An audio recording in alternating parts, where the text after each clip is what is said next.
ሃይ ሰላም እንደምናችሁ። ዛሬ ያለኝ ኢንግሊሽ ቲቺንግ ፎር አማሪክ ስፒከር ብዬ ነው ያመጣሁት እና ኢዲየምስ አሉኝ። እነዚህ ኢዲየምስ ናቸው።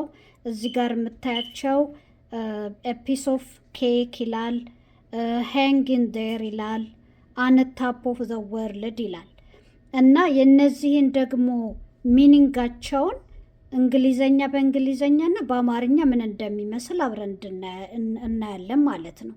ሶ ፒስ ኦፍ ኬክ ሚንስ እንግሊዘኛ በእንግሊዘኛው ኢት ሚንስ ኢዚ ታስክ ኢዚ ጃብ ማለት ነው። በአማርኛው ያው በጣም ቀላል ስራ ማለት ነው። አሁን ለምሳሌ ደግሞ በሴንቴንስስ ደግሞ ሳስቀምጥላችሁ ሜኪንግ ኮፊ ኢዝ አ ፒስ ኦፍ ኬክ ላለው ማለት ነው። ያ ማለት ያው እንዳልኩት በቃ ቀላል ነው። ኮፊ መስራት ለእኔ በጣም ቀላል ነው ማለት ነው። እንደዛ ብላችሁ ትጠቀሙበታላችሁ። ሁለተኛው ደግሞ ኢዲየም ወርድ ያለኝ ሃንግ ኢን ዴር ይላል። ሃንግ ኢን ዴር በእንግሊዘኛ ሲተረጎም ስቴይ ስትሮንግ፣ ሌላኛው ደግሞ ዌይት ማለት ነው። ሶ በአማርኛው ተስፋ አትቁረጥ አልኩኝ በአንደኛው አባባል። ሌላኛው ደግሞ አባባሌ ደግሞ ቆይ ጠብቀኝ እንደማለት ነው። እና አሁን በሴንቴንስ ስነግራችሁ ደግሞ ዛዮን ሃንግ ኢን ዴር አውል ቢ ባክ ብያልኩኝ። ምን ማለት ነው? አሁን ዛየንን በቃ እመጣለሁ ጠብቀኝ እንደማለት ነው ያልኩት። በቃ ሃንግ ኢን ዴር አውል ቢ ባክ አልኩት። በሁለተኛው አባባል ደግሞ ምን አልኩኝ? ዛየን ሃንግ ኢን ዴር ዩል ኦቨርካም ዝስ ብዬ ስል ምን ማለት ነው? በቃ ዛየን ጠንካራ ሁን፣ ይሄ ነገር ታልፈዋለህ እንደማለት ነው ያልኩት ማለት ነው። እሺ ሶ ሌላኛው ደግሞ ወርድ ያለኝ አን ታፕ ኦፍ ዘ ወርልድ የሚለው ነው። እሱ ደግሞ ምን ማለት ነው? በእንግሊዘኛው ስቴት ኦፍ ኤክስትሪም ሃፒነስ፣ በቃ አንድ ሰው በጣም ደስተኛ ሲሆን ማለት ነው በአማርኛው። እና አሁን ለምሳሌ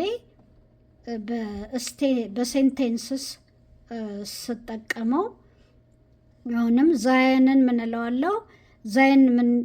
ዛየንን ስጠቀም ዛየን ሲምስ ቱ አን ታፕ ኦፍ ዘ ወርልድ ዌን ሂ ሄርድ ጉድ ኒውስ ብዬ አልኩኝ ማለት ነው። ያ ማለት ዛየን የሆነ አዲስ ነገር ሰምቶ ሊሆን ይችላል፣ በጣም የሚፈልገው ነገር እና ያንን ሲሰማ በጣም ሂ ዋዝ ሃፒ ለማለት የምንጠቀመው አባባል ነው ማለት ነው።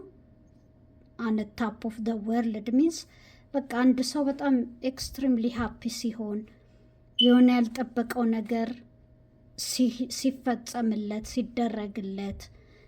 አሁን ለምሳሌ ማንኛውም ሰው ሎተሪ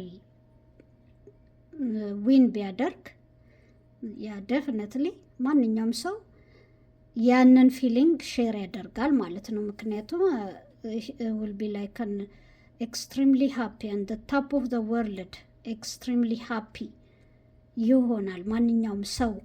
እንደዛ አይነት ሲቹዌሽን በህይወቱ ቢገጥመው አንድ ቀን እንግዲህ